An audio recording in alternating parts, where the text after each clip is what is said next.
Dobro se čuje, a? Sad sam ustavio Dragon Top. Koliko te košta? 220 sa ugradnjom, pošto on napravi ovaj priključak i onda možeš da zameniš sam. Čovjek je majstor. Znači na licu mjesta gledaš kako ti ovo vari obliku. A em što se čuje, da. Razmišljam ja neki da buđe, a se baš dobro čuje. Ja sam i na prethodnom imao na stromu keci, pa sam zato odmah i uzeo. Nešto čuje se u saobraćaju, sigurniji si, onaj njegov originalni je baš bio... Daći što njegova, tu još ima i sajt, ima na sajtu telefona? Ima. Ne.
Račun zvao, da li da priprema nešto sad za klopu dok ne dođemo, da ne čekamo Ma može. Samo tipa gore.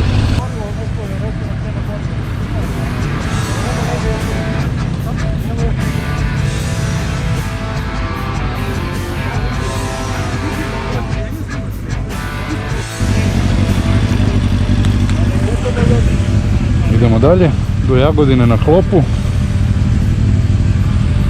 Pa ćemo da vidimo. Ima nas preko 20.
Dobro, samo je stvar da li će skresati za Matašinu, za Lapovu, znaš, i tako dalje, jer ono, još pre Rače smo ih negdje izgubili. Sad, hvala Bogu, daj Bogu da je sve pre svega u redu. Ja sam vas sve kao vidim. Da.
What we do here is go back.